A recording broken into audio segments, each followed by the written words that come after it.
Hello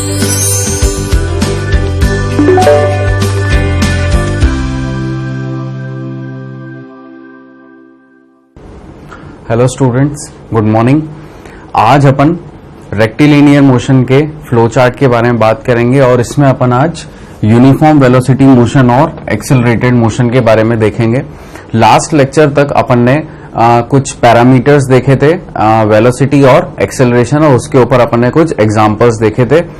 तो पिछली चीजों को याद करते हुए कि अपन ने वेलोसिटी को कैसे लिख लिया था, इंस्टेंटेनियस वेलोसिटी को D x vector upon D t, और एक्सेलरेशन, इंस्टेंटेनियस एक्सेलरेशन को अपन ने कैसे लिख लिया था, तीन तरह से लिखा था। एक तो v d v by d s, एक लिखा था अपन ने d v by d t, और एक क्या लिखा था अपन ने d square x by d x square, यानी डबल डिफरेंशिएशन वाला। तो ये कुछ चीजें मैंने आपको रिकॉल कराई। अब आज अपन रेक्टिलिनियर मोशन देख रहे हैं, यानी कि अपन स्ट्रेट लाइन मोशन के बारे में बात कर रहे हैं। तो क्या क्या अपन चीजें इसमें देखेंगे, देखिए यूनिफॉर्म वेलोसिटी मोशन, यानी कि इस तरह के मोशन जिनकी वेलोसिटी कैसी है, यूनिफॉर्म है, और अगर वो यूनिफॉर्म है तो किस तरह से स्ट्रेट लाइन का पाथ फॉलो करेंगे, ये चीज अपन देखेंगे। फिर ये तो हो गया यूनिफॉर्म वेलोसिटी मोशन। तो यूनिफॉर्म वेलोसिटी मोशन के अंदर क्या एक्सेलरेशन होता है? नहीं, इनके अंदर एक्सेलरेशन क्या होता है, a इज इक्वल टू यहाँ पे 0 होता है। ये कैसे होता है ये अपन अभी आगे लेक्चर में देखेंगे। तो अपन इसमें दो तरह के मोशन देखेंगे, एक तो वो जिसमें एक्सेलरेशन होता है और एक वो जिसमें एक्सेलरेशन नहीं होता है। तो जिसमें एक्सेलरेशन नहीं होता उसको अपन ने क्या लिख लिया, a इक्वल टू 0, ये क्या हो गया, यूनिफॉर्म वेलोसिटी मोशन है ना। और यहाँ पे अपन देख रहे हैं क्या, एक्सेलरेटेड मोशन। अब यहाँ पे भी अपन दो केस पढ़ रहे हैं, यूनिफॉर्म एक्सेलरेटेड मोशन, यानी कि इनमें एक्सेलरेशन होगा लेकिन वो कैसा होगा, एक यूनिफॉर्म होगा। देखिए बहुत अलग अलग बातें हैं। एक्सेलरेशन a इक्वल टू 0 होना एक अलग कहानी है, और a इक्वल टू कुछ भी यूनिफॉर्म एक्सेलरेशन होना या कांस्टेंट एक्सेलरेशन, मतलब यूनिफॉर्म एक्सेलरेशन होना और कांस्टेंट एक्सेलरेशन होना एक ही बात है। लेकिन a इक्वल टू 0 होना और a इक्वल टू यूनिफॉर्म या कांस्टेंट होना दोनों अलग अलग बातें हैं। तो यहां पे क्या होगा, कुछ ना कुछ एक्सेलरेशन होगा लेकिन वो कैसा होगा, कांस्टेंट होगा या यूनिफॉर्म होगा। फिर उसके बाद अपन और देखेंगे आगे क्या, वेरिएबल एक्सेलरेटेड मोशन, यानी कि यहां पे कैसा होगा, एक्सेलरेशन वेरी करता हुआ होगा। कभी एक्सेलरेशन ज्यादा होगा, कभी कम होगा, कभी ज्यादा कभी कम। और जब भी एक्सेलरेशन अपन ने देखा था, नेगेटिव एक्सेलरेशन को अपन क्या बोलते थे, रिटार्डेशन। तो इनमें कुछ भी हो सकता है, वेरिएबल है, अप्स एंड डाउन इसमें आपको एक्सेलरेशन में दिख सकते हैं। लेकिन अब इस वेरिएबल एक्सेलरेटेड मोशन में अपन ये तीन चीजें पढ़ेंगे। सबसे पहली चीज है अपने पास क्या, acceleration as a function of time, acceleration as a function of position and acceleration as a function of velocity. तो ये ऑलरेडी आप सारी की सारी चीजें देख चुके हैं। Acceleration as a function of time भी आपने देख लिया, acceleration as a function of position भी आपने देख लिया, और acceleration as a function of velocity भी आपने देख लिया है। तो क्या क्या चीजें आपने यहां पे देखी भाई। सबसे पहले अपन ने क्या चीज ली, सबसे पहले अपन ने लिया acceleration as a function of time. तो as a function of time अपन ने क्या लिख लिया, a is equals to D V by D T. फिर as a function of position अपन ने ये चीजें डिराइव करी थी ना, v D V by D S, और a is equals to D square S by क्या था, D square X by D T square. ये कुछ चीजें अपन ने डिराइव करी थी। ये इन्हीं चीजों के ऊपर बेस्ड है कि एक्सेलरेशन आपको इन तीन में से किसी भी फॉर्मेट में दिया जा सकता है, तो आप उसको इजीली कैलकुलेट कर लेंगे। तो ये चीजें अपन ने काफी देख तो ली हैं, फिर भी अपन एक बार और इन चीजों को थ्योरेटिकल वे में लेंगे, प्रॉपर वे में, ताकि आपको ये और अच्छे से समझ में आए। तो अब अपन स्टार्ट करते हैं अपना लेक्चर यूनिफॉर्म वेलोसिटी मोशन के साथ। तो देखिए यूनिफॉर्म वेलोसिटी मोशन में क्या है, ऐसा मोशन जिसमें जो बॉडी है कांस्टेंट स्पीड के साथ मूव करती है, किस पे, स्ट्रेट लाइन पाथ में, और उसका डायरेक्शन चेंज नहीं होता है। ठीक है, तो अगर उसका डायरेक्शन चेंज नहीं हो रहा है और वो एक स्ट्रेट लाइन पाथ में मूव कर रही है, तो उसे अपन क्या बोल रहे हैं, यूनिफॉर्म वेलोसिटी मोशन। अब यहां पे एक्सेलरेशन कैसे जीरो अपन देखते हैं। सपोज ये एक मैंने अपने पास, देखिए तीन तरह के ग्राफ होते हैं। अभी अपन आने वाले लेक्चर्स में ग्राफ थ्योरी के बारे में पढ़ेंगे, लेकिन मैं उससे पहले ही आपको बता देता हूं आज के लेक्चर में, एक तो एक्सटी ग्राफ होता है, एक वीटी ग्राफ होता है, और एक एटी ग्राफ होता है। एक्सटी माने पोजीशन टाइम ग्राफ, वीटी माने वेलोसिटी टाइम ग्राफ, और एटी माने एक्सेलरेशन टाइम ग्राफ। यानी कि सारे के सारे अपन किसके वर्सेस बना रहे हैं, टाइम के रेस्पेक्ट में। तो अब यहां पे देखिए अपन ने कौन सा ग्राफ लिया, यहाँ पे वेलोसिटी और यहाँ पे टाइम है, यानी कि कौन सा ग्राफ हो गया, ये वीटी ग्राफ है। अब वीटी ग्राफ में देखिए क्या हो रहा है, ये टाइम का स्केल है, तो जैसे जैसे टाइम बढ़ रहा है, ठीक है, वैसे वैसे क्या हो रहा है, वेलोसिटी सेम आ रही है। अपन ने देखा था एक ग्राफ, और मैं आपको शायद हो सकता है बताना भूल गया हूं, एक ग्राफ और होता है अपना ऐसे ही, सपोज ये टाइम है और ये पोजीशन का है, ठीक है, एक्स टी ग्राफ है। अब अगर यहां पे ये एक स्ट्रेट लाइन आ रही है तो इसका क्या मतलब है, रेस्ट एंड मोशन की अगर अपन बात करें यहां पे, तो ये बॉडी कैसे पे है, ये रेस्ट पे है या मोशन पे है। आपको पता होना चाहिए कि पहली बात तो आप क्या ध्यान में रखेंगे, अगर एक्स टी ग्राफ है तो एक्स टी ग्राफ की जो स्लोप आएगी वो क्या होती है, वेलोसिटी होती है। अपन ने देखा था v is equal to dx by dt होता है। सिमिलरली vt ग्राफ के अंदर जो स्लोप होती है वो क्या होती है, एक्सेलरेशन होती है। तो देखिए xt ग्राफ के अंदर जो स्लोप है, अब ये अपनी लाइन आ रही है, ठीक है, ये अपने को एक कर्व दे रखा है, एक स्ट्रेट लाइन। अब इसकी स्लोप क्या होगी, इसी के ऊपर ही एक और लाइन, तो वो क्या होगी, जीरो। स्लोप कितनी आ गई, जीरो, यानी कि अपन क्या लिख सकते हैं, dx by dt is equals to zero.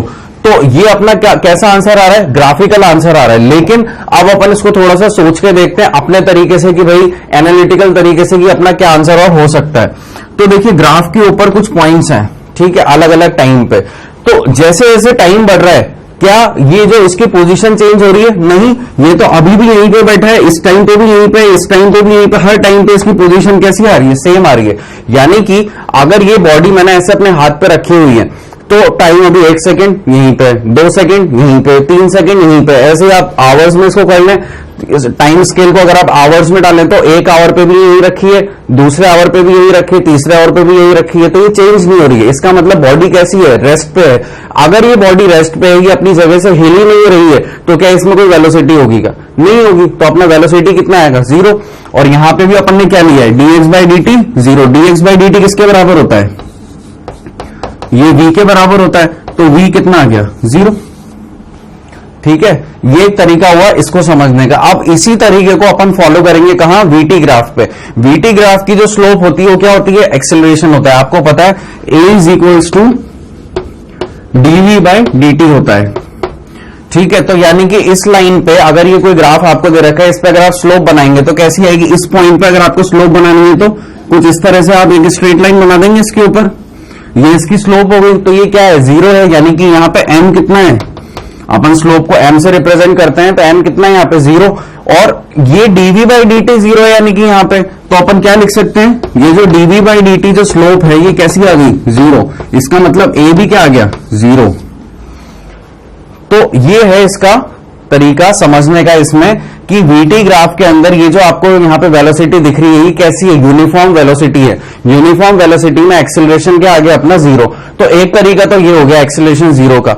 दूसरा तरीका अपन एनालिटिकल तरीका देखते हैं। देखिए यहाँ पे हर टाइम स्केल पे आपको इस सेकेंड्स में सपोज टाइम है, तो इस सेकेंड पे अगर आपने देखा तो देखिए क्या वेलोसिटी आई, ये एक वेलोसिटी आई, ठीक है। दूसरे सेकेंड पे देखा आपने तो तब भी पार्टिकल वहीं पे उसी स्पीड से चल रहा है या वेलोसिटी से चल रहा है। फिर इधर और आगे गए आप, यहां पे भी वही वेलोसिटी है। हर टाइम पे आपको एक ही वेलोसिटी मिल रही है, यानी कि इसमें एक्सेलरेशन कैसा है, जीरो है। तो कैसे अपन उसको प्रूव कर सकते हैं, जो इनिशियल वेलोसिटी थी क्या वही फाइनल वेलोसिटी है, यानी कि इसका v बराबर क्या हो गया, u। इसका v किसके बराबर हो गया, u के बराबर हो गया। ऑल्दो अभी तक अपन ने, मैंने आपको जो फर्स्ट इक्वेशन ऑफ मोशन बताई थी v is equal to u plus a t, अगर आपको वो चीज याद है तो सही है, अदरवाइज आप इस तरह से भी a इक्वल टू जीरो आप जो आया इसको समझ सकते हैं। अदरवाइज अगर आपको पता है कि v is equal to u plus a t equation of motion होती है तो अपन ने लिखा v is equal to u plus a t. अब आपको पता है v और u तो आपस में कैसे हैं, बराबर हैं, तो आप इस इक्वेशन को ऐसे भी लिख सकते हैं। देखिए v minus u upon t is equals to a. Acceleration की फॉर्म में मैंने इसको ऐसे लिख दिया। अब v और u आपस में बराबर हैं, तो क्या मैं इस u की जगह यहां पे लिख सकता हूं v। तो देखिए v में से v गया, यानी कि ऊपर क्या बच गया, जीरो। जीरो अपॉन समथिंग क्या आएगा, जीरो। तो आपका एक्सेलरेशन कितना आ गया यहां से, जीरो। तो किसी भी तरीके से आप देखिए काइनेमेटिक्स इतना इजी टॉपिक है, आप इसको कैसे भी चाहें समझ सकते हैं। बस आपको ये है कि बेसिक्स आपको अच्छे से याद होने चाहिए। ये तरीका भी बहुत अच्छा था अगर आपको स्लोप के बारे में बहुत अच्छे से पता है तो, और अदरवाइज आप इस इक्वेशन के अंदर भी ये वाली वैल्यू डाल करके देख सकते हैं। तो ये है अपना यूनिफॉर्म वेलोसिटी मोशन। आप इतनी चीजें नोट करिए, फिर अपन यूनिफॉर्म एक्सेलरेटेड मोशन के बारे में बात करेंगे। आज एक्सेलरेटेड मोशन में दो चीजें होती है, वेरिएबल और यूनिफॉर्म। तो आज अपन यूनिफॉर्म एक्सेलरेशन के बारे में बातें करेंगे और इक्वेशन ऑफ मोशन को डिराइव करेंगे by the method of calculus and by graphical method. Note कीजिए आप। तो आप लोगों ने नोट किया है।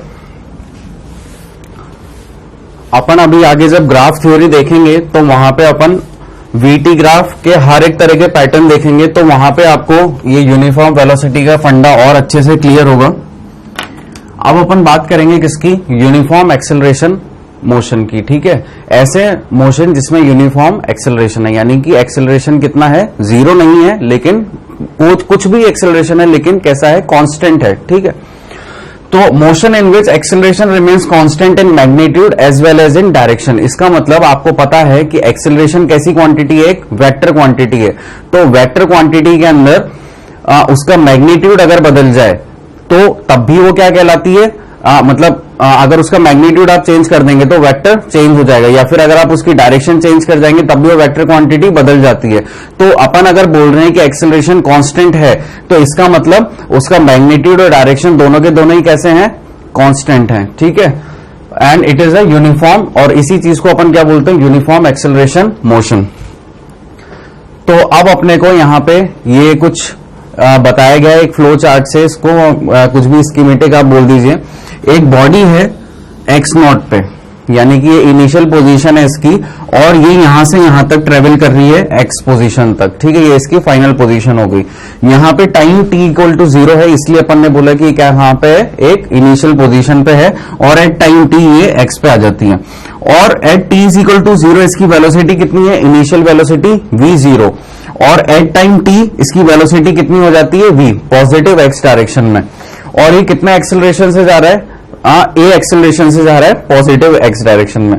तो अब यहां पे अगर आपको कोई बोले कि इक्वेशन ऑफ मोशन अगर आपको यहां पे डिराइव करनी है, तो इक्वेशन ऑफ मोशन आप कैसे डिराइव करेंगे? तो सबसे पहले तो आप क्या लिखेंगे यहां पे?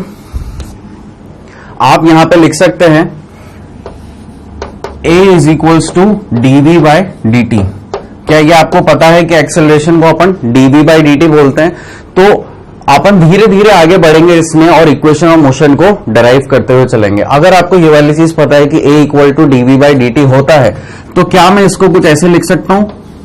a dt is equals to dv, ऐसे लिख सकता हूं। अब अगर मैं यहां पे बोथ साइड इंटीग्रेशन कर दूं, ठीक है, तो देखते हैं कि मुझे क्या मिलेगा। लेकिन अब इंटीग्रेशन अगर अपन कर रहे हैं तो अपने कुछ लिमिट डालनी पड़ेगी। तो देखिए यहाँ पे टाइम है, तो टाइम अपना कहां से कहां तक था? 0 से t तक। इस स्कीमेटिक में अपन अगर देखें तो अपना टाइम कहां से कहां तक है? t इक्वल टू 0 से t तक। तो यहां पे अपन ने 0 से t क्या डाल दिया? इसकी टाइम लिमिट डाल दी। फिर यहां पे वेलोसिटी है, तो वेलोसिटी कहां से? इनिशियल वेलोसिटी से फाइनल वेलोसिटी। अपनी इनिशियल वेलोसिटी कितनी है? v0, और फाइनल वेलोसिटी कितनी है? v। तो अगर अपन इसको इंटीग्रेट करें तो अपने को रिजल्टेंट मिल जाएगा। लेकिन अब इसमें अपने को ध्यान क्या रखना है? ये जो a है ये कैसा है? यूनिफॉर्म है, यानी कि कैसा है? कांस्टेंट है। तो अपन इसको क्या बोलेंगे? डिफरेंशिएशन या इंटीग्रेशन जब भी अपन करते थे तो अपन कांस्टेंट वैल्यूज को बाहर कर लेते और बाकी की चीजों को इंटीग्रेशन डिफरेंशिएशन जो भी होता था अपन कर दिया करते थे। तो देखिए यहां पे अपन क्या करेंगे?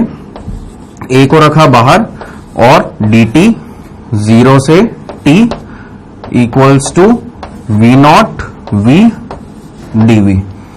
अब देखते हैं इसका अपना रिजल्ट क्या आता है।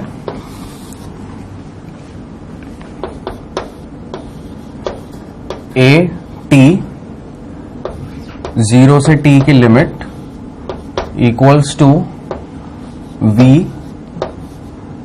और v0 से v। तो ये कितना आ जाएगा? a t minus 0 equals to v minus v0। तो v minus v0 is equals to at, और इसको अपन कैसे लिख सकते हैं? v is equals to v0 plus at। तो ये आपकी रिक्वायर्ड इक्वेशन आ गई। अच्छा, अब फर्स्ट इक्वेशन ऑफ मोशन को अपन ऐसे भी लिखते थे, v is equals to u plus at। तो देखिए ये चीज इससे मैच हो रही है नहीं हो रही है? ये दोनों अलग अलग बातें हैं या सेम है? भाई सेम बातें हैं। क्यों? क्योंकि यहाँ पे जो v था ये फाइनल वेलोसिटी थी, ये जो u था ये इनिशियल वेलोसिटी थी। यहाँ पे क्या है, ये फाइनल है और ये इनिशियल है और बाकी चीजें सेम ही है। तो अपन ने क्या किया, यहाँ पे केवल वेरिएबल दूसरा लिया है। अगर सपोज मैं यहाँ पे इस स्कीमेटिक में आपको v0 की जगह मैं यहाँ पे बोल देता, इंस्टेड ऑफ राइटिंग v0 आप यहाँ पे u लिख लीजिए, तो u से v हो जाती है ना, तो आंसर वही आता। अभी भी आंसर वही है, केवल अपन ने वेरिएबल को चेंज किया है। तो ये अपनी पहली इक्वेशन डिराइव हुई, v is equal to v0 plus at। अब अपन आगे चलते हैं, अपने पहली इक्वेशन डिराइव कर ली है, तो अब अपन आगे बढ़ते हैं। अब अपने को पता है कि dv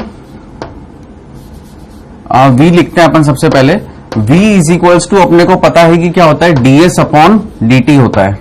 ठीक है, ये अपने को यहां पे पता है और वेक्टर फॉर्म में भी अपने को पता है कि ये क्या होता है। तो अपन इसको ऐसे लिख दें, v dt is equals to ds, और इसको अपन क्या करें, इंटीग्रेट करें। इंटीग्रेट करेंगे तो अपने को क्या मिलेगा, यहां से डिस्टेंस मिलेगा। तो अपनी इनिशियल पोजीशन क्या थी, x0, और फाइनल पोजीशन क्या थी, x। ठीक है, और यहां पे वेलोसिटी अपनी कितनी थी, v0। अच्छा, लेकिन यहां पे क्या डालना है अपने को, टाइम dt दे रखा है, तो यहां पे टाइम की रेंज आएगी वो कहां से कहां तक, 0 से t तक। भाई बहुत से बच्चे कंफ्यूज हो जाते हैं कि सर लिमिट किसकी डालें, तो भाई जिसके रेस्पेक्ट में आप उसको इंटीग्रेट कर रहे हो उसकी लिमिट डालोगे आप। ठीक है, तो अब यहां पे ये जो v है क्या ये कांस्टेंट है, नहीं ये कांस्टेंट नहीं है, तो अपन इसको कैसे लिखेंगे, लेकिन t के रेस्पेक्ट में तो अपन इसका जो है अपन डिफरेंशिएशन यहाँ पे नहीं, या इंटीग्रेशन अपन यहाँ पे इसका नहीं कर सकते हैं।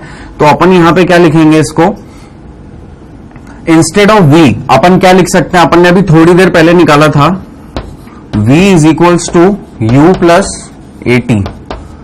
ये अपन ने अभी थोड़ी देर पहले यहां पे निकाला था। ऐसा अपन क्यों कर रहे हैं कि अपन v की वैल्यू यहां पे पुट करें, क्योंकि भाई v का अपन t के रेस्पेक्ट में डिफरेंशिएशन या इंटीग्रेशन नहीं कर सकते हैं। तो अपन ने यहां पे क्या लिखा, 0 से t u plus at dt is equals to, यहां पे लिख देता हूं मैं, s आया होगा और कहां से कहां तक की लिमिट, x0 से x तक। ठीक है, अगर यहां तक की चीजें अपन को आ गई हैं समझ में, तो अब अपने को इसको इंटीग्रेट करना है। तो u का integration with respect to t, तो u तो कांस्टेंट हो गया एक तरह से, तो यहां पे क्या आ जाएगा, ut, और कहां से कहां तक की लिमिट, 0 से t, then plus a constant है, t स्क्वायर बाय 2, 0 से t तक की लिमिट, और यहां पे क्या आ गया अपना x माइनस x0।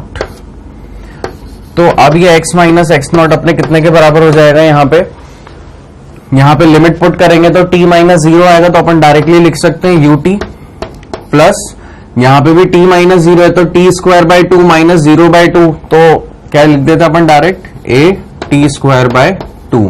तो ये अपनी क्या आ गई, यहां पे रिक्वायर्ड इक्वेशन आ गई, s is equals to ut plus half at square. ठीक है, ऐसे लिखते थे ना अपन, s is equals to ut plus half at square. ये वही इक्वेशन है, दोनों की दोनों कैसी हैं, सेम है। अपन ने इसको यहां पे डिराइव कर लिया। अब इसके बाद अपनी ये तो सेकंड इक्वेशन ऑफ मोशन हो गई।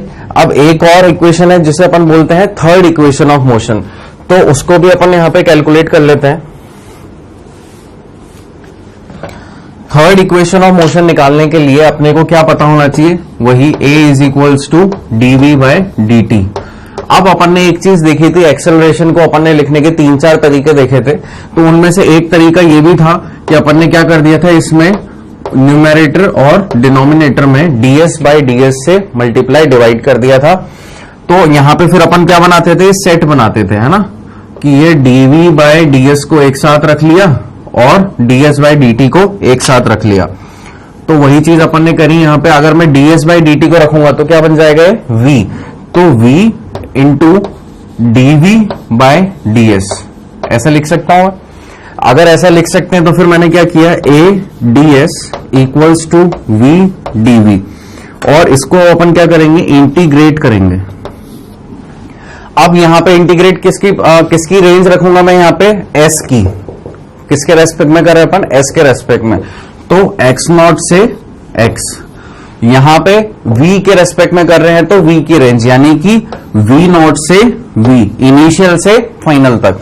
तो अपन ने ये अगर इक्वेशन अपन ने बना ली तो अब तो काफी इजी है इसको इंटीग्रेट करना। यहां पे a कांस्टेंट है तो बाहर आ जाएगा, अंदर क्या बचेगा, s आएगा, तो s की लिमिट पुट करेंगे तो कितना रख सकते हैं डायरेक्टली x माइनस x0,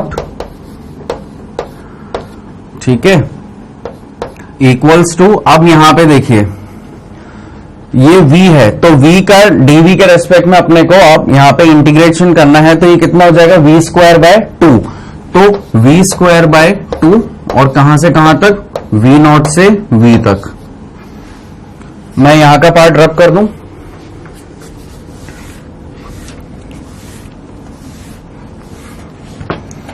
अब देखिए तो x minus x0 is equals to, अब यहां पे अपन क्या लिख सकते हैं, v square by 2 minus v0 square by 2।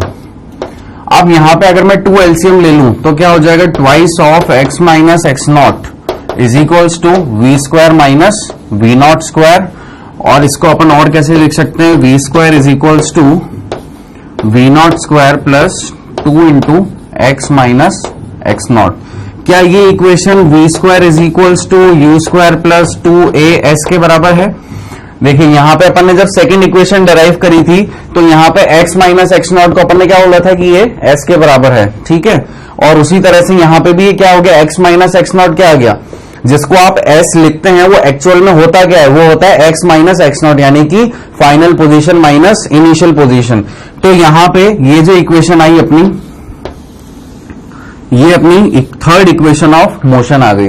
तो तीनों इक्वेशन अपन ने डिराइव कर ली, फर्स्ट, सेकंड और थर्ड, और ये अपन ने जो मेथड यूज किया इसको अपन बोलते हैं कैलकुलस मेथड, ठीक है। अगर अब जिन बच्चों को दिक्कत आ रही थी कि भाई सर v0 की जगह हो तो एक्चुअल इक्वेशन में तो u होता है, तो इसलिए उसका मैं आपको सॉल्यूशन बता रहा हूं। वो केवल वेरिएबल्स होते हैं, वेरिएबल्स आप खुद मेजर कर सकते हैं। अगर आपको v, u, s, t पसंद नहीं है तो आप p, q, r, s रख लीजिए, कोई आपको रोक नहीं रहा, लेकिन फिर वहां पे आपको डिफाइन करना पड़ेगा। जैसे अपन गेम खेलते हैं तो कंट्रोल पैनल में अपने पास ये ऑप्शन होता है कि भाई जरूरी नहीं है कि मैं a का बटन दबा के आगे बढ़ूं या जो एरो कीज होती है उन्हीं से मैं आगे पीछे, अपन उनको डिफाइन कर लेते हैं। तो सिमिलर फैक्ट है यहाँ पे भी, आप अपने हिसाब से अपने वेरिएबल्स को डिफाइन कर सकते हैं और उनको यूज कर सकते हैं, ठीक है। तो ये हो गया अपना क्या, कैलकुलस मेथड। अब देखिए यहां पे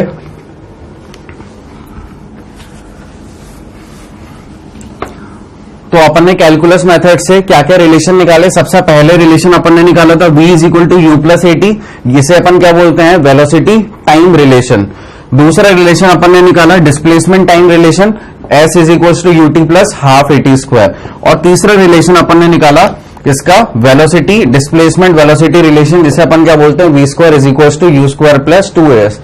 और ये ऐसे लिख सकते हैं अपन, v square is equal to v0 square plus, अच्छा v is equal to u plus 80 है ना, तो v is equal to v0 plus 80। और यहां पे लिख सकते हैं अपन x minus x0 v0 t plus half 80 square. और इसको लिख सकते हैं अपन क्या, v square is equals to v0 square plus 2a x minus x0, ठीक है। Both are the same things for each and every one. तो आप यहां तक की चीजें नोट करिए, ये अपना कैलकुलस मेथड था। अब इसके बाद अपन क्या देखेंगे, ग्राफिकल मेथड की। ये तीनों इक्वेशन अपन ग्राफिकल मेथड से कैसे अप्रोच करते हैं, इसमें नोट करिए यहां तक।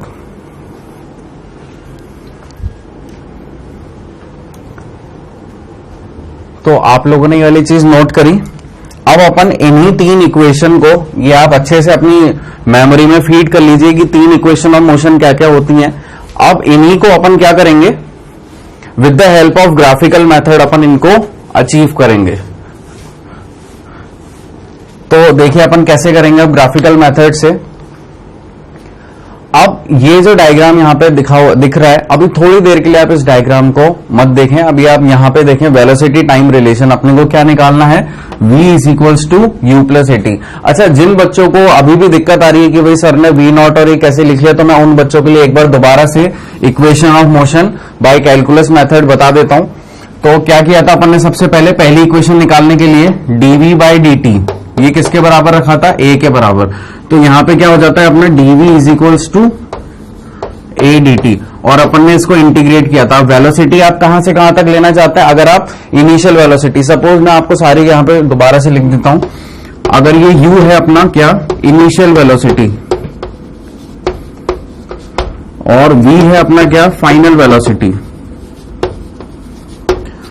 और t अपना क्या है, टाइम है, ठीक है, और s अपना क्या है, डिस्टेंस, डिस्प्लेसमेंट, ठीक है।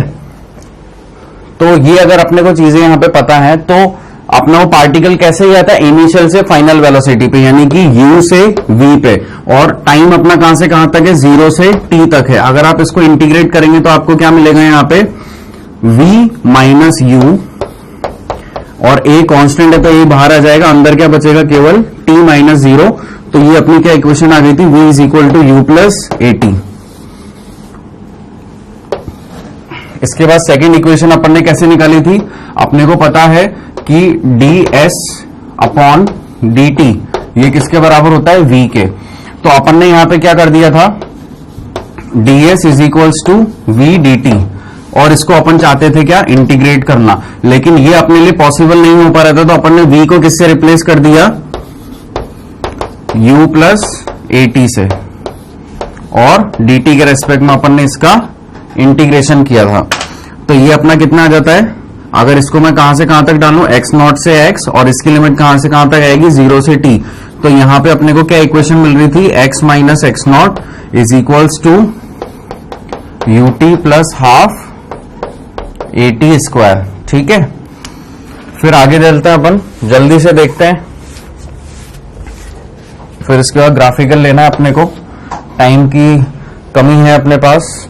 अब थर्ड इक्वेशन अपन ने क्या देखा था, a is equals to D v by d t, ये होता है। इसको लिखने का तरीका अपन ने क्या किया था, ds बाई ds से अपन ने इसको मल्टीप्लाई डिवाइड कर दिया था न्यूमरेटर और डिनोमिनेटर में, और फिर अपन ने क्या किया, पेयर बनाया था। तो पेयर कैसे बना था, इसमें ये एक पेयर रखा था और एक ये पेयर ऐसे रखा था। तो यहां पे देखिए क्या हो जाएगा, a is equals to ds by dt को मैं v लिख सकता हूं, तो v into d v by d s. अब a ds is equals to v dv, और इसको अपन अब क्या करना चाहते हैं, इंटीग्रेट। ये कहां से कहां तक होगा, x नॉट से x तक, और ये कहां से कहां तक होगा, u से v तक। तो जब आप इसको सॉल्व करेंगे तो आपके पास क्या आएगा, v square is equals to u square plus 2as। ये अपनी तीसरी इक्वेशन आ गई।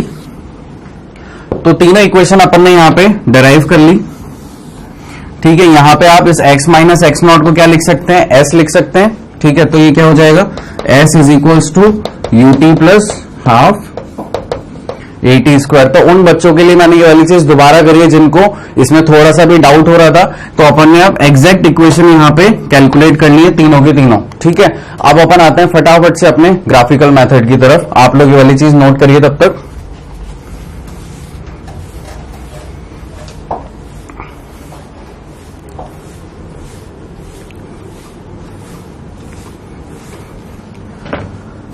हाँ जी, तो ग्राफिकल मेथड में अपने को पहला रिलेशन निकालना है। अब आपको हमेशा आपके मुंह जबानी होना चाहिए कि वेलोसिटी टाइम रिलेशन क्या होता है, v is equal to u plus a t. तो अपने को ये इक्वेशन यहां पे डेराइव करनी है। तो इसको अपन कैसे समझेंगे, अपन इसको इस ग्राफ से समझेंगे। कौन सा ग्राफ है, ये वीटी ग्राफ है। अब आपको पता चलना चाहिए अपन कौन सा ग्राफ देख रहे हैं, वीटी ग्राफ देख रहे हैं।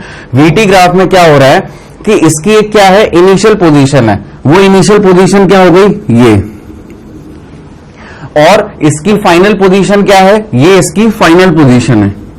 आप केवल अभी वही देखिए जिस पे मैं डॉट लगा रहा हूं, तो ये इसकी इनिशियल पोजीशन है और ये इसकी फाइनल पोजीशन है। और इसका ग्राफ कुछ कैसे आ रहा है, ये एक जो लाइन आ रही है येलो लाइन, ये इसका क्या हो रहा है, एक स्ट्रेट लाइन का ग्राफ है, और इसकी इनिशियल और फाइनल वेलोसिटी आपको यहां पे दिख रही है। तो यहां पे अपन ने देखा ये जो इनिशियल वेलोसिटी थी ये कितने पे थी, t इज इक्वल टू 0 पे, और ये जो इसकी फाइनल वेलोसिटी है यहां पे आकर ये रुक गया, तो यानी कि इसकी क्या हो गई, फाइनल वेलोसिटी। देखिए अगर आपको समझ में नहीं आ रहा हो कि किसको अपन इनिशियल बोले किसको फाइनल बोले, तो देखिए जब time t is equal to 0 है, यानी कि जब आप रेस्ट से स्टार्ट कर रहे हैं, तो वो पोजीशन आपकी क्या होती है, इनिशियल, और वो वेलोसिटी भी आपकी क्या होगी, इनिशियल वेलोसिटी। और अगर आप थोड़े टाइम बाद अगर रुक जाते हैं तो वो फाइनल होती है आपकी पोजीशन या फाइनल वेलोसिटी। तो अब ये जो फाइनल वेलोसिटी आ रही है कितने पे है, सपोज अगर मैं इसको कह दूं ये टी टाइम है, तो यहां पे टी बराबर क्या हो गया, यानी कि टाइम इक्वल टू क्या हो गया, टी। ठीक है, तो एट टाइम टी आपकी पोजीशन है v, और at time t equal to 0 आपकी पोजीशन क्या है, मतलब पोजीशन बोल रहा हूं मैं, सॉरी, वेलोसिटी क्या है u, और एट t आपकी वेलोसिटी क्या है v। इसको अपन लिख भी सकते हैं यहां पे,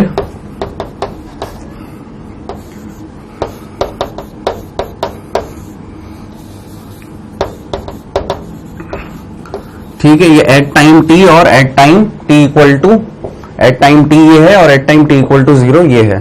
इस ग्राफ से अपने इतनी चीज तो समझ में आ गई।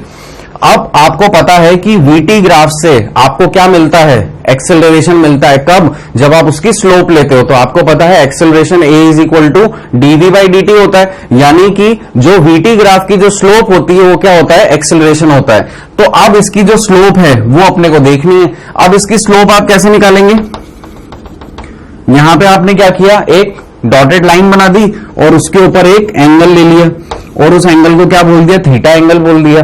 तो यहां पे जो स्लोप आएगी आपकी, ये अपने को पता करनी है कि स्लोप क्या है। तो स्लोप होता क्या है, टेन थीटा होता है।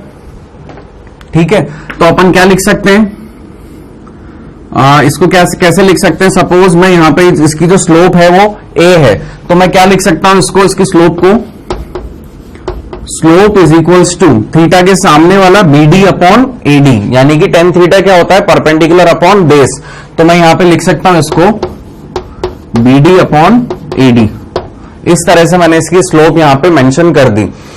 तो क्या मुझे बी डी की लेंथ पता है, क्या मुझे ए डी की लेंथ पता है? भाई मुझे बी डी की लेंथ तो नहीं पता, लेकिन हाँ ये है, मैंने यहां पे इस डायग्राम में एक चीज ऑब्जर्व करी कि ये जो पाथ है इतना,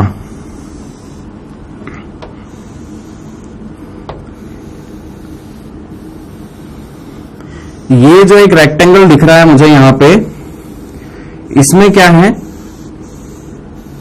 कुछ लेंथ आपस में बराबर हो रही हैं, और वो कौन कौन सी हैं, एक तो ये इसके बराबर है और ये इसके बराबर है। क्या आप लोग इस चीज को नोटिस कर पा रहे हैं? अगर ऐसा है तो क्या मैं लिख सकता हूं कि एडी इक्वल टू ओसी। अब टाइम जो है अपना, देखिए स्लोप को भी अपन और कैसे लिख सकते हैं, एक्सेलरेशन है यहां पे, अपने को पता चल रहा है वीटी ग्राफ की जो स्लोप है वो क्या बताती है अपने को, एक्सेलरेशन। और एक्सेलरेशन क्या होता है, change in position with respect to time.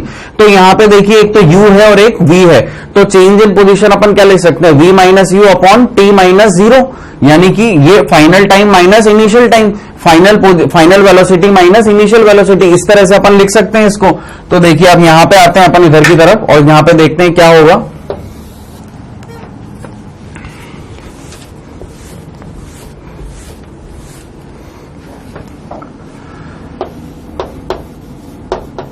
ये स्लोप अपन ने लिखी थी कितनी, B D upon A D. तो इस बी डी को मैं कैसे लिख सकता हूं, इतनी सी लेंथ को। अभी देखिए अपने को तो पता है कि वेलोसिटी को अपन, मतलब एक्सेलरेशन को अपन चेंज इन वेलोसिटी लिख सकते हैं, लेकिन अभी अपने को ऐसा करना नहीं, अपने को ये अचीव करना है इस डायग्राम से। तो इस बीडी को मैं कैसे लिख सकता हूं, बीसी माइनस डीसी, ऐसे लिख सकता हूं। और ये जो इतनी लेंथ है ये मेरे पास कितनी है, यू, यानी कि मेरी इनिशियल वेलोसिटी जहां से स्टार्ट हुई थी उसको मैंने क्या बोल दिया, यू। तो इतनी लेंथ भी कितनी हो गई, यू। और यहां पे कहीं पे मेरी ये क्या आ रही है, फाइनल वेलोसिटी v। तो ये टोटल लेंथ इतनी भी मैं क्या बोल सकता हूं, एक तरह से v। तो यहां पे मैं क्या लिख सकता हूं, देखिए BC minus DC upon AD, और AD को मैं क्या लिख सकता हूं, OC। ये मेरी क्या हो जाएगी, स्लोप। और ये जो स्लोप है ये क्या है, बेसिकली एक्सेलरेशन है ना।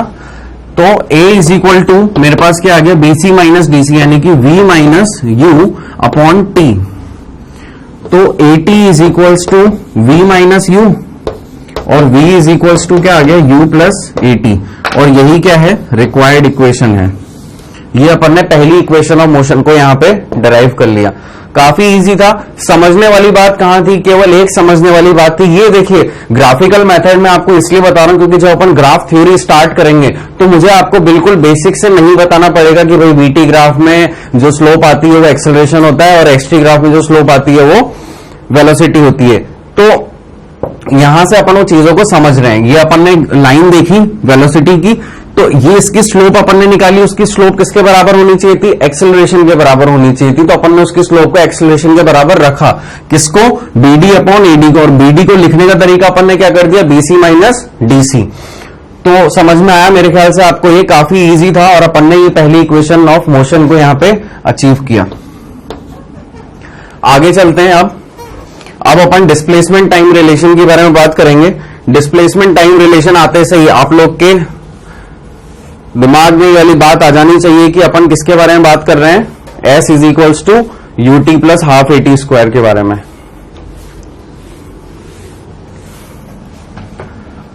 तो देखिए यहां पे क्या हो रहा है, ये कौन सा ग्राफ है? VT ग्राफ है। VT ग्राफ में वही इस बॉडी की इनिशियल पोजीशन यहां पे है और इसकी फाइनल पोजीशन यहां पे, यानी कि ये तो क्या है? एट टाइम t, और ये क्या है? At time t is equal to 0। तो इतनी लेंथ तो अपनी कितनी हो गई? u, और ये इतनी लेंथ कितनी हो गई? v। कुछ बातें सेम है। और BD की लेंथ अपन अभी पहले इक्वेशन ऑफ मोशन से निकालते हुए आ रहे हैं, अपन ने क्या लिख लिया इसको? v minus u। तो वो v माइनस u अपन ने यहां पे देखा। स्लोप अपन ने ऐसे लिया था यहाँ पे थीटा, तो BD अपॉन AD अपन इसको लिख सकते हैं। लेकिन अब अपने को क्या करना है? अब अपने को ना यहाँ पे डिस्टेंस फाइंड आउट करना है, ठीक है? तो डिस्टेंस अगर अपने को फाइंड आउट करना है तो अपन ने क्या किया? अपने को यार स्लोप से तो काम आने वाला था नहीं, है ना? तो अपन ने क्या किया? एक बहुत छोटा सा टाइम इंटरवल लिया, ठीक है? ये बहुत पतली सी जो स्ट्रिप दिख रही है, ये अपन ने बहुत छोटा सा टाइम इंटरवल लिया, इतना छोटा कि अपने को दिख भी नहीं सकता है। बहुत छोटा सा, बहुत नेग्लिजिबल सा टाइम इंटरवल लिया अपन ने यहाँ पे। अच्छा, अगर ये बहुत छोटा सा टाइम इंटरवल है तो क्या मैं ऐसे बोल सकता हूं कि ये लाइन अभी तो आपको इतनी दूर दिख रही है, लेकिन होगी कितनी? बहुत ज्यादा पास पास होगी। तो अपन ऐसा क्या कह सकते हैं कि ये जो लाइन है PR, ये किसके बराबर होगी? QS के बराबर। क्या ऐसा बोल सकता हूं मैं? क्यों ऐसा बोल सकता हूं? क्यों? क्योंकि ये लाइन आपस में कितनी पास है? बहुत ज्यादा पास है। तो अपन इनको बोल सकते हैं कि ये बिल्कुल लेवल अप होंगी है। इस तरह से अपन इनको यहां पे शो कर सकते हैं। अगर ऐसा है तो क्या मैं लिख सकता हूं कि PR इक्वल टू QS है। और अगर ये लाइन आपस में बहुत ज्यादा पास पास में है और PR और QS आपस में बराबर हैं, तो क्या है कि रेक्टेंगल बन गया। और अगर ये एक रेक्टेंगल है तो इसका एरिया अपन लिख सकते हैं, एरिया ऑफ PQRS अपन क्या लिख सकते हैं? PR into QS। तो अपन ने क्या किया? ऐसा करके अपन ने जो बहुत छोटा सा इंटरवल लिया था, टाइम इंटरवल, उस पर अपन ने क्या फाइंड आउट कर लिया? ये डिस्टेंस फाइंड आउट कर लिया। बेसिकली अपन ने इसका पूरा एरिया लेके क्या फाइंड आउट किया? डिस्टेंस फाइंड आउट किया। और अपन ने बहुत नेग्लिजिबल लिया, तो अपने को बहुत छोटा सा डिस्टेंस मिला होगा ये। लेकिन अपन इसकी हेल्प से क्या करेंगे? अपन अगर इसका पूरे का निकालना चाहता हूं तो इतने का अगर मैं सबसे मल्टीप्लाई कर दूंगा तो मेरे को क्या पूरे का एरिया मिल जाएगा, और मतलब डिस्टेंस मिल जाएगा। तो देखते हैं अपन अब पूरे के पूरे इसके ग्राफ का एरिया कैसे निकालेंगे।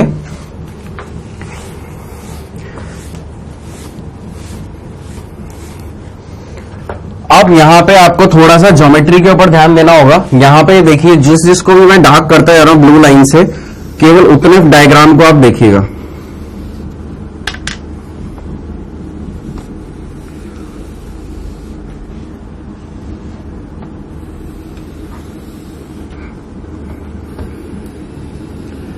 क्या ये आपको एक ट्रेपेजियम दिख रहा है?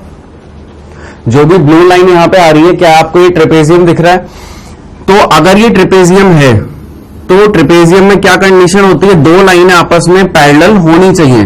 तो कौन कौन सी दो लाइन पैरेलल है? देखिए यहाँ पे AO is parallel to BC। क्या ऐसा हो रहा है? यहाँ पे दो लाइन आपस में पैरेलल आ रही हैं। तो अब अपन को इसका अगर एरिया फाइंड आउट करना हो तो अपन कैसे करते हैं? Area of trapezium.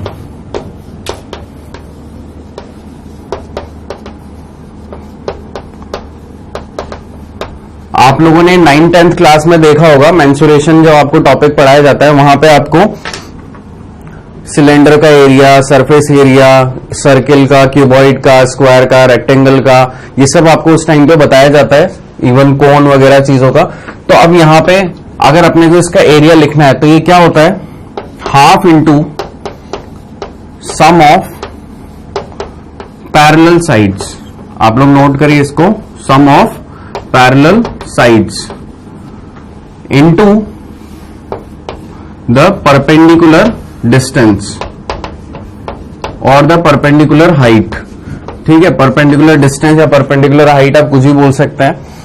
तो अब आपके पास सम ऑफ पैरेलल साइड यानी कि AO प्लस BC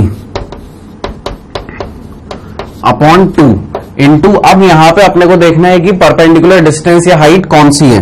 तो परपेंडिकुलर डिस्टेंस या हाइट है अपने पास यहां पे ये AD, ये जो लाइन आ रही है अपने पास AD, ये अपने पास क्या है, परपेंडिकुलर डिस्टेंस है।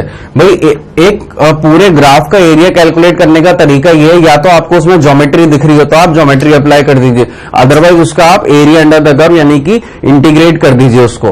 तो अपन यहां पे क्या कर रहे हैं, ज्योमेट्री से कर रहे हैं। ठीक है, ग्राफिकल मेथड है ये। तो अब यहां पे अपन क्या लिख सकते हैं, AD। तो अब देखते हैं अपना AO कितना है, अपना AO है U और BC है कितना V। तो U प्लस V अपॉन 2 तो अपन ने लिख लिया। अब AD को मैं क्या लिख सकता हूं, OC लिख सकता हूं, क्योंकि भाई ये जो AD लाइन है ये OC के बराबर है। ये भी एक रेक्टेंगल बन रहा है, तो AD और OC क्या हो गए, बराबर हो गए। और OC को क्या लिख सकता हूं मैं, फाइनल माइनस इनिशियल, तो कितना आ गया, T। लेकिन अपन यहां पे क्या जानते हैं, अभी थोड़ी देर पहले अपन ने एक स्लोप कैलकुलेट करी थी, जहां पे अपन ने क्या लिखा था, A इज इक्वल्स टू, यहां पे अपन ने क्या लिखा था, V minus U upon OC। थोड़ी देर पहले अपन ने कुछ ऐसी चीज देखी थी। तो यहां पे अपन का OC इज इक्वल्स टू मैं ऐसे लिख सकता हूं, V minus U upon A। भाई इससे पहले अपन ने यही वाला ग्राफ लिया था, इसमें छोटी सी स्टेप लेने की जगह अपन ने जब यहां पे इस वेलोसिटी वाली लाइन की जब अपन ने स्लोप निकाली थी तो कितनी आई थी, V minus U upon OC, V minus U upon T, या OC इक्वल टू क्या लिख सकता हूं मैं वहां पे, हाँ, A is equal to V minus U upon T आई थी। तो अपन उसको यहां पे इस तरह से लिख सकते हैं कि T की जगह यहां पे मैं इसको A लेकर के आ जाता हूं, है ना। तो ये कितना हो जाएगा, इस OC की वैल्यू को अपन यहां पे पुट कर देते हैं। तो U plus V upon 2 into V minus U upon A। ठीक है, और ये कर क्या रहे हैं अपन, एरिया ऑफ ट्रेपेजियम निकाल करके अपन क्या करना चाह रहे हैं, डिस्टेंस फाइंड आउट करना चाह रहे हैं। तो ये सब किसके बराबर है, S इक्वल टू है। ठीक है, तो यहां पे भी आ गया क्या, S। अब इसी चीज को आगे आप यहां पे देखेंगे तो ये कितना हो जाएगा, twice of AS is equals to, ये यहां पे अपना क्या कर रहे हैं, अच्छा अगर आप ऐसे करेंगे तो ये तो क्या हो गया आपका थर्ड इक्वेशन ऑफ मोशन आएगा, क्योंकि यहां पे अपन ज्योमेट्री के साथ बात कर रहे हैं। तो ऐसे करने की जगह अपन पहले तो यहां पे देखें, पहले अपन नॉर्मली रखते हैं U प्लस जो अपन ने कैलकुलस मेथड के लिए किया था सेकंड इक्वेशन ऑफ मोशन निकालने के लिए, अगर अपन OC की जगह V minus U upon A रखेंगे तो ये तो थर्ड इक्वेशन ऑफ मोशन आ जाएगी। तो अपन पहले सेकंड इक्वेशन ऑफ मोशन निकालेंगे, क्या, S is equals to UT plus half AT square, क्योंकि अपन अभी डिस्प्लेसमेंट टाइम रिलेशन निकालने में इंटरेस्टेड है।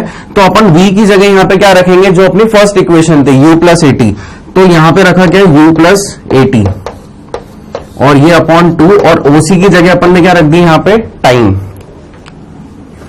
अब देखते हैं आगे यहां पे, अगर ये अपनी इक्वेशन है तो U plus UT plus AT square, और ये पूरा किसके में है, नीचे 2 है। ठीक है, अगर ऐसा है तो अपन इसको लिख सकते हैं ये S के बराबर है, तो U अपॉन 2 प्लस, और ये वाला T यहां पे भी मल्टीप्लाई होगा, पूरे उससे मल्टीप्लाई होगा ये, तो इसको भी अपन यहां पे क्या लिख सकते हैं, T UT upon 2 plus UT upon 2 plus AT square upon 2। तो ये अपनी आधा और आधा मिलके क्या हो जाएगा, पूरा 1, तो यानी कि क्या हो गया, UT plus half AT square. ये अपनी किस में रिलेशन आ गया, ये तो डिस्प्लेसमेंट और टाइम का रिलेशन आ गया। अब अपन क्या करेंगे, जो अपना पहले अपन कर रहे थे,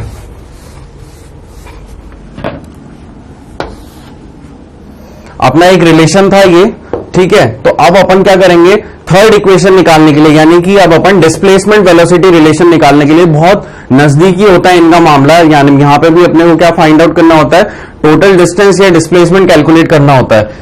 तो देखिए अपन इसी डायग्राम से देख सकते हैं, बस इसी डायग्राम के अंदर आप ये वाली जो स्ट्रिप है इनको आप हटा दीजिए। तो अपन इसको कैसे लिख देते हैं, S is equals to U plus V upon 2 into OC। ठीक है, यहां पे अपन ने क्या किया था, इसका एरिया फाइंड आउट किया था और ट्रेपेजियम का एरिया, है ना। अपन नए डायग्राम में देखते हैं या फिर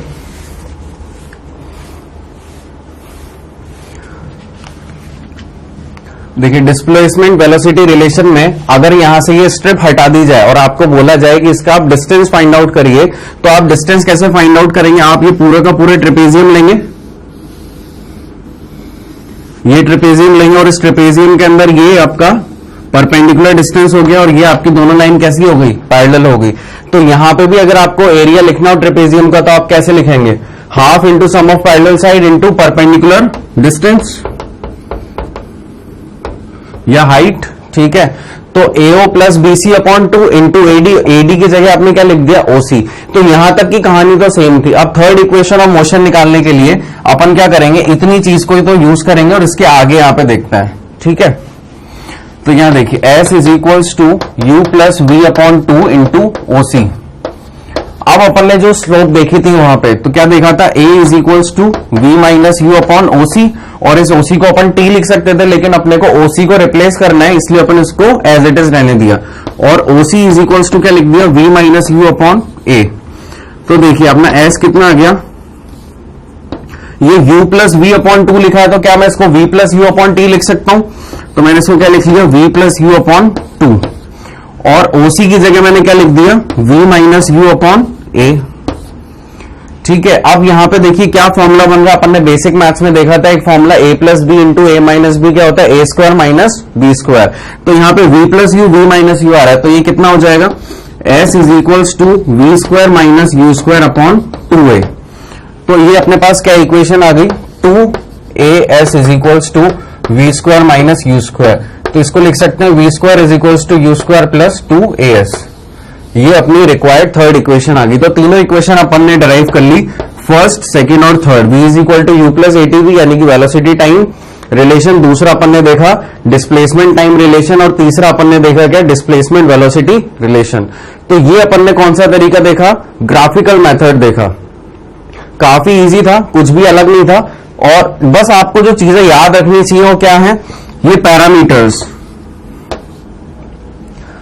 OA इज इक्वल्स टू अपन ने क्या लिया था, ये इनिशियल वेलोसिटी, ये क्या थी, फाइनल वेलोसिटी। आप चाहें तो उनको लिख भी सकते हैं, और मैंने आपको तरीका भी बता दिया इनिशियल और फाइनल को आप कैसे अज्यूम करें। जब टाइम t इक्वल टू 0 की बात हो रही है तो वो इनिशियल पॉइंट है, और जब वो बॉडी रुक रही है तो वो क्या है, उसका फाइनल पोजीशन होगा। तो इस तरह से अपन ने आज ये चीज ड्राइव करी यहां पे। आज के लेक्चर में अपन इतनी ही बातें करेंगे, ठीक है। तो अपन ने स्टार्टिंग करी थी, मैं समराइज कर देता हूं आज के लेक्चर को। अपन ने स्टार्टिंग करी थी यूनिफॉर्म वेलोसिटी मोशन से। वहां पे अपन ने क्या देखा, पूरा ऑब्जर्व करने के बाद कि A कितना आ रहा है, 0 आ रहा है। क्यों, क्योंकि इनिशियल और फाइनल वेलोसिटी क्या हो रही है, सेम हो रही है। और अगर आप इसको पहली इक्वेशन ऑफ मोशन में अगर डालेंगे V is equal to U plus AT में, यानी कि V और U क्या थे, सेम थे, तो ये क्या हो गया, V minus U upon T is equals to A। तो 0 माइनस 0 अपॉन A कितना होगा, 0 होगा। तो इस तरह से अपन ने क्या चीज नोटिस करी पहले यूनिफॉर्म वेलोसिटी मोशन में, कि A कितना होता है, 0 होता है। फिर उसके बाद अपन ने देखा एक्सेलरेटेड मोशन में भी किसको, यूनिफॉर्म एक्सेलरेटेड मोशन को, उसमें भी अपन ने क्या देखा, इक्वेशन ऑफ मोशन को देखा। इक्वेशन ऑफ मोशन में भी अपन ने दो मेथड देखे, कैलकुलस मेथड और ग्राफिकल मेथड। कैलकुलस मेथड से अपन ने जो चीजें डेराइव करी काफी इजी था, काफी अंडरस्टैंडिंग था। ग्राफिकल मेथड में बस इतना सा अपने को ज्योमेट्री याद रखनी पड़ती है। तो अपन हर क्वेश्चन के लिए अगर ग्राफिकल मेथड से अप्रोच करेंगे तो डिफिकल्ट भी हो सकता है, इसलिए कैलकुलस मेथड को अपन प्रेफर करते हैं।